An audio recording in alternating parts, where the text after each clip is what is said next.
when we look at it in total, we can recognize we do need continuing support of science for strategies for both adaptation and for deciding on how quickly and how fast we should be pushing emission reduction targets.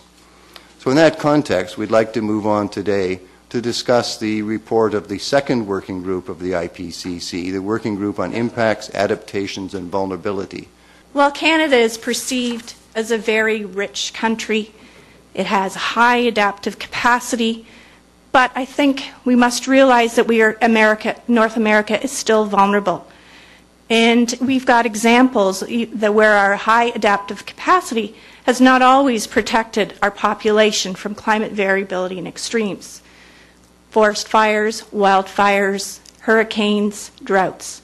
We all experience the effects of those extreme events, and they highlight our existing vulnerability. With future climate change, investments today that do not consider the future makes us more vulnerable.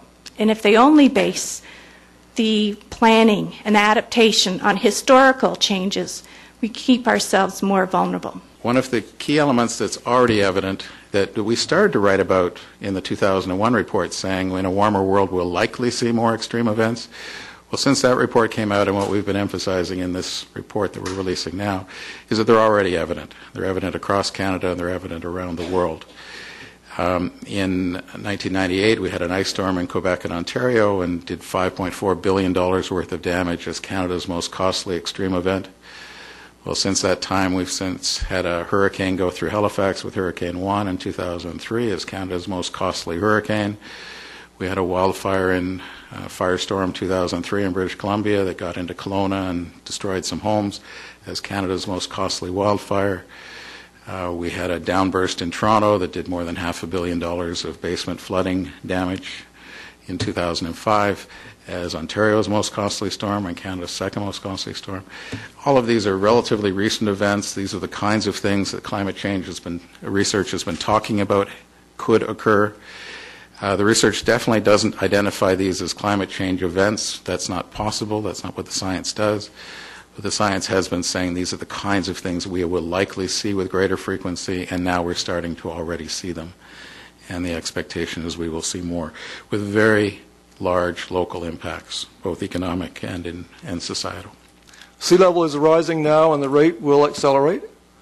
Storm impacts are episodic but growing. It's the extreme events riding on these mean sea level rise and other mean changes that are going to have the greatest impacts. Some of the negative effect we're seeing, some of the damaging effects we're seeing from extreme events are related to poor adaptation to the present rates of change. Whether or not we're facing a rise in sea level or other climate futures. Public awareness is an important component. And if we're going to build resilient communities, if we're going to adapt successfully, we need collaborative partnerships, we need public engagement, and often in a community we need champions. And these are keys to proactive and successful adaptation. Some of the changes already occurring in the North are likely to challenge people's ability to respond. We need to better understand how to protect or enhance those existing adaptive abilities, and also how to develop new needed skills and strategies to support communities in the adaptations they're already having to make today and those that they will continue to need to make in the future. Extensive adaptation is required to reduce vulnerability. And while adaptation can be used to cope with many effects, its ability diminishes and the associated costs increase with temperature increase and climate destabilization. Aggregate vulnerability across sectors can be increased or reduced by the economic development and the pattern of development, globally, regionally, nationally, and locally.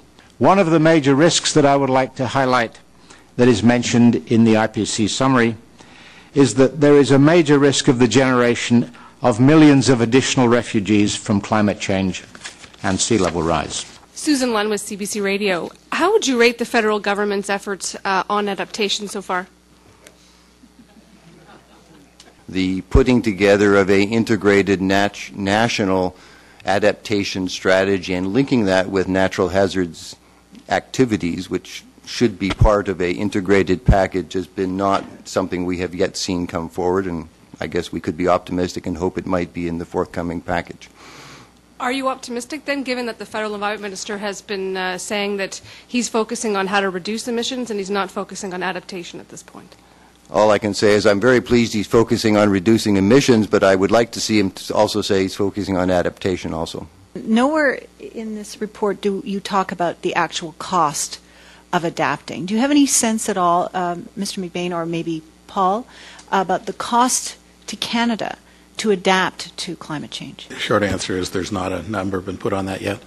The report did consider a number of studies at a high level that have started to look in that area internationally, but we did not find them appropriate. Well, understanding that there's going to be a future paper on mitigation, I guess in terms of a summary to policymakers, what should the balance be in the future in Canada and other countries between an effort for mitigation and an effort for adaptation? That's just in terms of proportion of effort.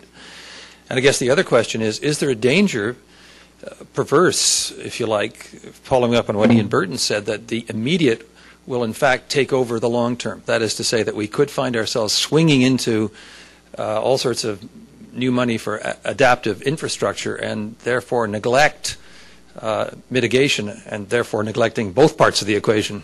John, I don't think they're really very competitive with each other, except you could say that funds for healthcare are competitive with national defence, because adaptation and mitigation are really very different sorts of activities, and they engage different people and different sectors, and the responsibilities for undertaking those fall at different levels of government and are differentially distributed among nations. Would the Liberals renew funding for the foundation and answer their... I think that the Liberals would certainly renew funding for the foundation, because we've got to keep... This is a changing story. It's not fixed now. This is a dynamic story going in the wrong direction for Canada. So to document what we need to do, we need to keep abreast of how the changing climate is already having an impact on Canadian communities in ways we may not be able to anticipate. And it will also be hugely important for things like the insurance industry, which has in recent years been experiencing catastrophic losses, well beyond the historic record. So for everybody's sake, to be able to anticipate floods in Peterborough or whatever else, we need to keep up the research, but we also need to make the investment starting now. Now, the cuts to this particular foundation are not the only ones they've made. I mean, over the last year, a number of foundations have lost money or are about to lose money for their research into climate change. Is this something that you've heard of, or that's something that your party has addressed?